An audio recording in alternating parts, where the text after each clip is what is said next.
Hello and welcome along to another episode of this FM20 Journeyman story. The head coach with me, Daniel, is a Journeyman series combined with the Director of Football Challenge. And those of you who were watching last time out know that we're going to be joining a new club today. We're going to be doing all the usual bits. We're going to be meeting a new team, meeting a new backroom staff, seeing if we've got a Director of Football that's going to be favourable to us. And obviously I've taken all of your opinions on board as we've done that. In the last video, loads of you were really helpful. You got down in the comments, you explained to me why you would make certain decisions, and today you're going to see the outcome of that. Of course, we were waiting to see if some of those options became available, where we'd attended interviews and were waiting for offers. So if you have missed that episode, please do click back in the eye above to catch up. It's a very important one. You saw all the options we had.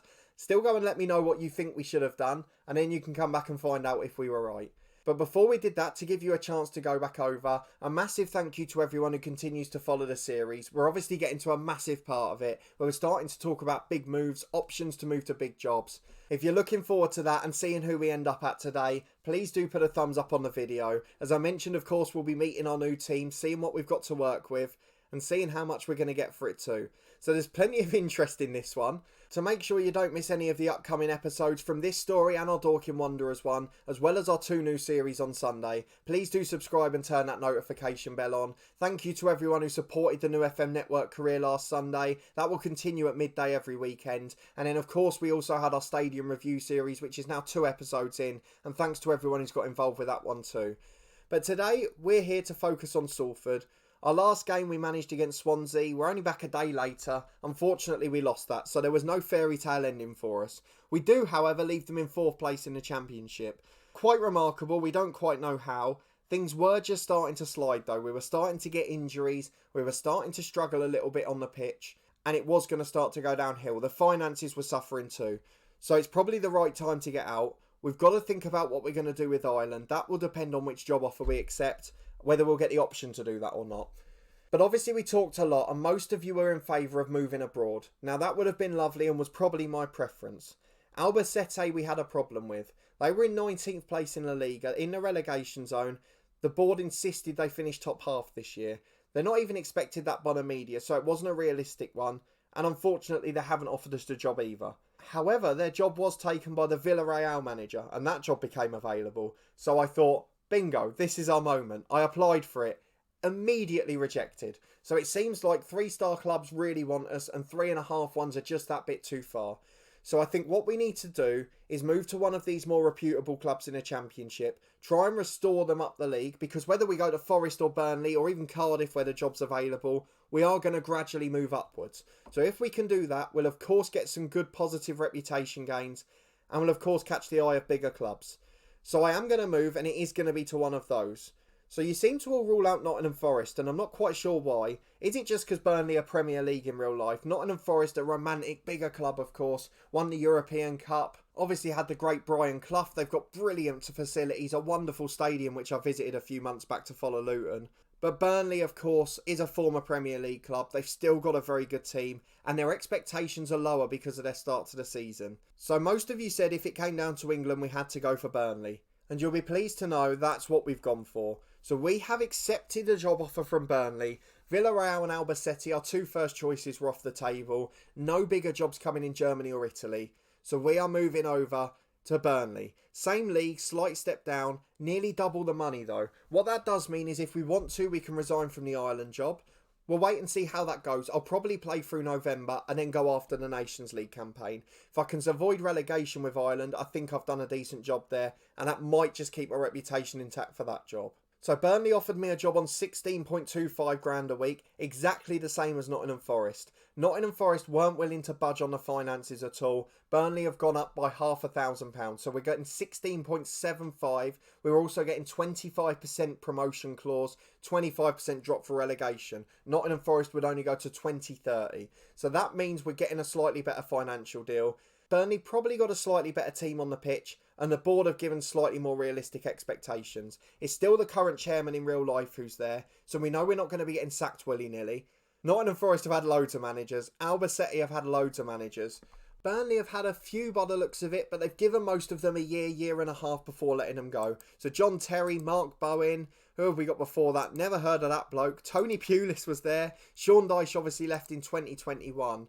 So they're a really decent team. He got them relegated and then promoted again. He left actually. Hang on a minute, I'm being harsh. Only John Terry, Tony Pulis and Mark Bowen were sacked. The other 2 left their roles. So 3 sackings in 8 years, that's not too bad for me. I'm quite happy with where they are. And if it wasn't for Sean Dyche leaving, he probably would still be there. So I'm really happy with that job. It gives us security. We've got a 2-year contract, which means it takes away the financial risk as well. And in real life, if I was offered that contract, I'd probably take it. And I'd probably pick Burnley above Forest for that reason. So we're going to accept the Burnley job offer. And in a moment, we will be back to meet our new team and meet our new backroom staff as well. I hope you agree with the decision I've made given the circumstances.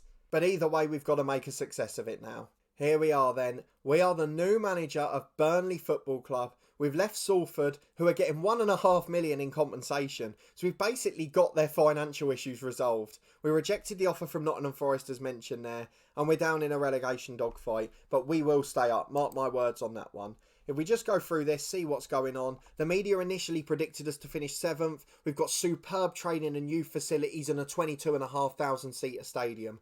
This is what we were waiting for. Jody Morris is our assistant. We need to get a director of football, but it's not the transfer window, so there's time for that. And staying up should be easy in theory. We're 21st in the league. We went out the Carabao Cup. We can still go on an FA Cup run. We're not worried about that.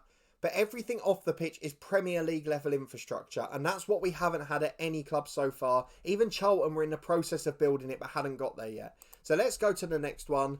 We don't know anything about this because lots of them are regens, so we'll go and meet the team in detail in a moment.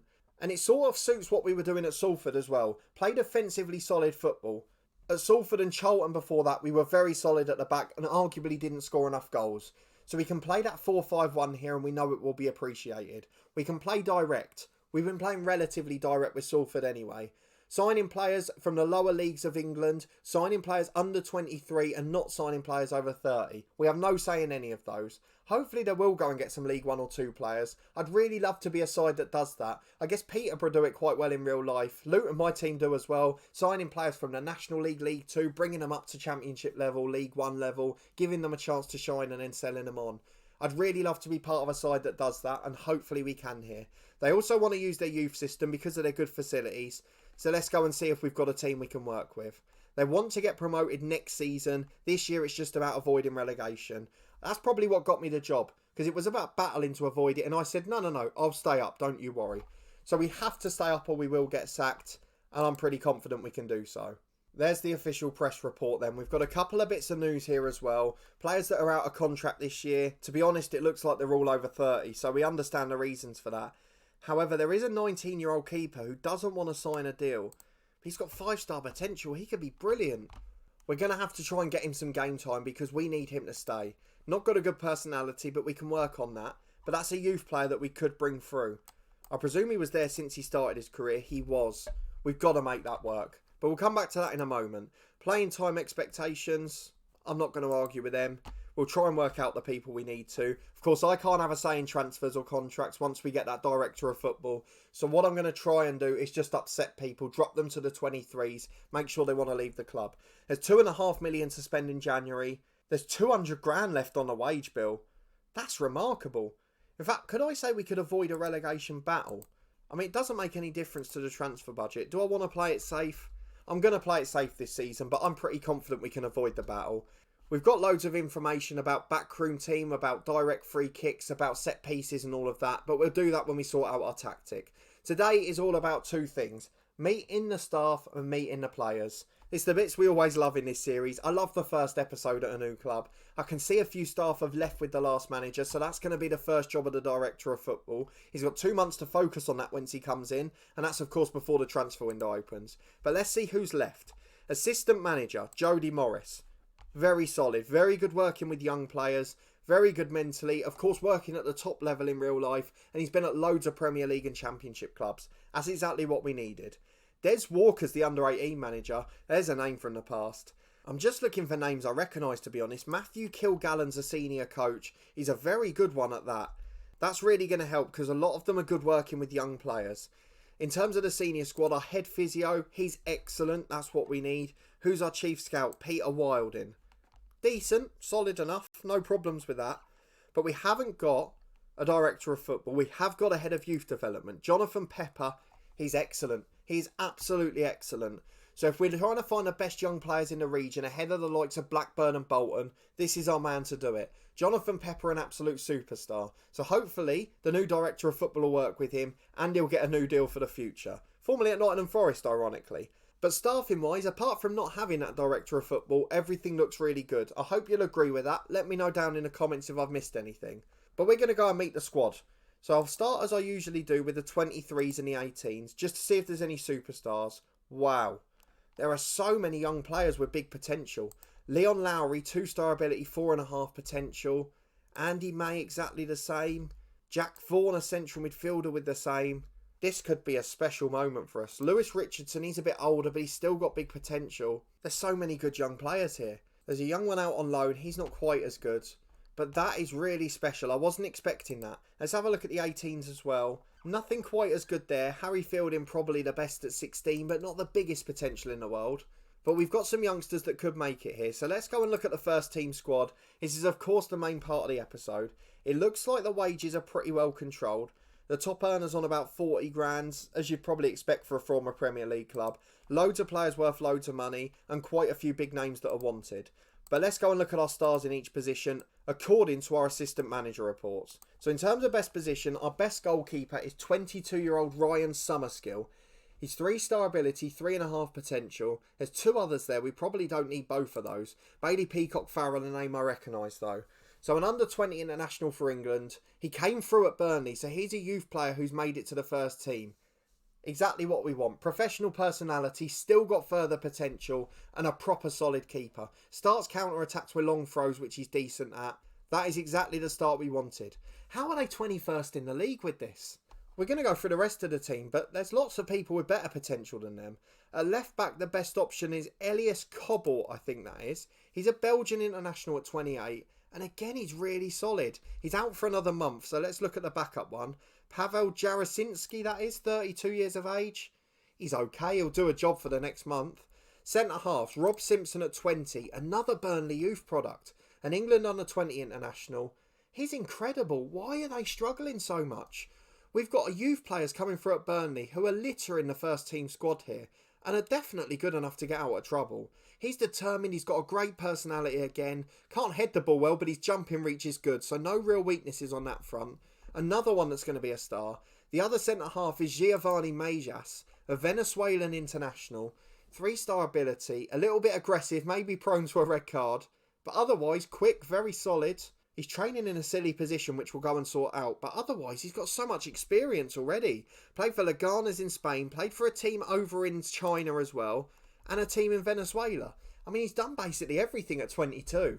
They're all better than our Salford players. At right back, a name I recognise, Darnell Furlong, formerly of QPR and West Brom, just a solid pro, a decent championship player. So another one that should be comfortable keeping us up. He's versatile as well, so for the bench next year potentially, a good sign in there as well. Let's have a look at midfielders. The best right winger I can see seems to be Heriberto Tavares.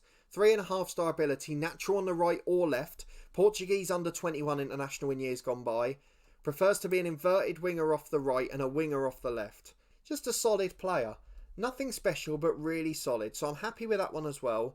The best left midfielder at the club is Owen Edmonds. He's a natural winger. Came through at Burnley again, has had one loan spell at Charlton, another former club of ours. Electric quick, under-19 England international. He's got everything, his personality's great again. I'm absolutely at a loss to work out how Burnley are 21st in this championship table.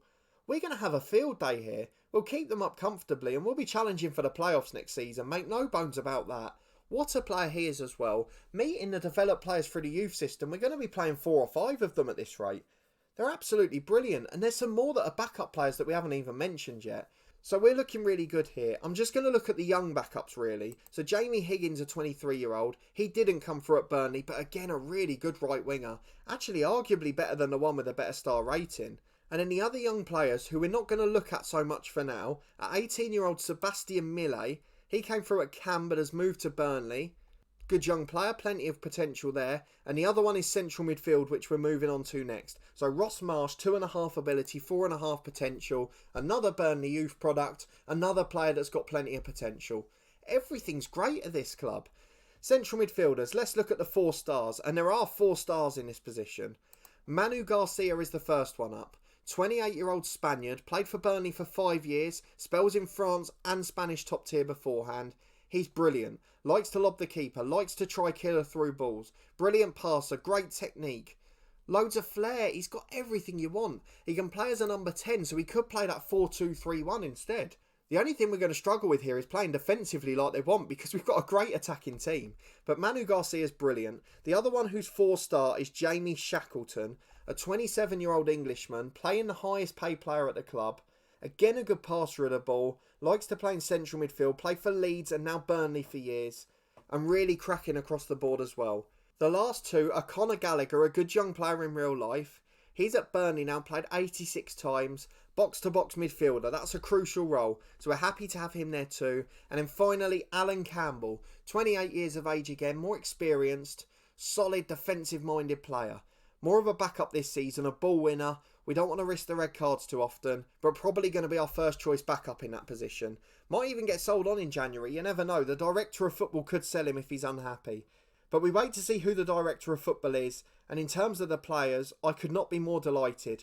I'm really pleasantly surprised by what we've got here. I didn't expect to have anywhere near this quality to work with. What a fantastic outcome this has been. Up front, we've got one superstar, another name that we'll recognise, but Sunday Balogun is our first choice.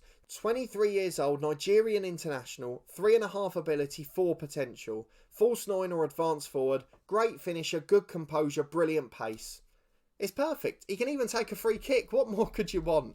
He's going to be first choice. Chris Wood is an impact sub. He's now 34, but obviously a Burnley legend he's become in this game. What a good player to have off the bench if need be. And then the last one is Tim Preaker, who's rated similarly. At 24, joined as a youngster from Malmo, and a good solid striker. Everything looks brilliant there. I mean, let me know down in the comments what you think of this squad. But I could not be more positive about what we've got at this club. I mean, there's other 3-star players I haven't even mentioned. So the experienced ones on the left, we've got Zamani over on the left wing. We've got Christian Bassagog. He looks a decent player, very versatile as well. Dujon Sterling at 26. He can play right back too. More versatility that we didn't know we had. We had other 2.5-star right backs, youngsters with loads of potential. Everything just looks wonderful here. I'm really pleased, and I'm certain I've made the right move. We're looking at the backup keepers as we go along as well. Probably not quite as good as the other positions, but I am so delighted with this squad. Let me know in the comments what you think, what formation and tactic we should play, who are going to be the stars. I'm thinking 4-2-3-1 with Manu Garcia behind the striker. Probably a bit more like our Dorking Wanderer save than any of the chance we've had here. But we've got to bear in mind that solid base. But with the back four we've got, it shouldn't be too difficult. Maybe fullback a slight weakness in fairness, but either way, it's not much to be improved on, and we could be a top-end championship club. So plenty of youngsters from the academy, 3 or 4 that are going to stand out, and I really feel like we've made the right move here. So what we're going to go and do off the pitch, we're going to go and set our chairman to find a director of football. When he comes in, we'll set him as responsible for all the transfers, contracts and staffing as we would normally, and we will be back for our first game in charge. So it's in 2 days' time against Bristol City. In fact, we're not going to do one game, we're going to do 2. Bristol City away and Luton Town away. We're going to meet our tactic and we're going to play our first 2 games. It's going to be a cracker, so make sure you join me. We've stopped off a little bit early in Season 8, but we have had a massive couple of episodes. We are now Burnley Football Club manager, we've left Salford City, and we've got a former Premier League side on our hands. They've got loads of top quality players, brilliant youth facilities, brilliant youth players. Let's see if we can create the magic with them. This could be the club. But if you like what you see from that squad and you like what we've got in store for the next game, you're looking forward to those first 2 in charge of the club, please do put a big thumbs up on the video. It makes such a difference. I really hope you feel we've made the right move, because I certainly do from the options we've had. And now I can see why you said turn down Forest. You're absolutely right. This squad is incredible. We can meet all of the youth club culture agreements because we've got brilliant youth players in the first team. And I feel like this is going to be the club where we really make our name. I will go through the Island Internationals in November, try and keep them up from that Nations League Group B, and then we'll leave that job as well. We want to focus fully on Burnley here because I think this is our make or break moment. So hopefully you'll come and join me next time. Let me know in the comments what you think of the squad, what you think of the staff we've got already. Let's see who our director of football is. That's going to be a big thing for us as well. If we get a rubbish director of football, this could all be ruined. But I'm hoping that won't be the case with this club. Burnley seem to have picked well in terms of players, youth facilities and staff so far. And I hope that will continue with Mike Garlick, the chairman. If you haven't already, subscribe to the channel and turn that notification bell on. We'll have daily episodes from FM20. Both long-term stories continue each day at 4:30. This one back in 2 days with our first games in charge of Burnley. And tomorrow we've got Dorking Wanderers as well. We've reached a very interesting point in the season in that one. Then on Sunday, our double headers continue from our 2 new series. We've got our FM20 network career, myself against a fellow co-host over a season. That one's a non-league special, so go and check that one out if you missed the first episode. Link to all the playlists are in the eye above. And then there's also our stadium review series. Myself and a friend trying to do the 92. It's obviously been heavily impacted by the lockdown, so we talk about all the grounds we've visited so far and give you our opinions of the stadiums. We're not trying to be controversial. We love football. We're big football fans. We try to find the positives in everything. So if you're a fan of the club or you've visited the grounds, then come and let us know what you thought of your day out as well. But a big thanks for watching this one as always, and your continued support as we move to another new club. And hopefully it's going to be a fruitful move as well. And I'll see you next time for our first 2 games in charge.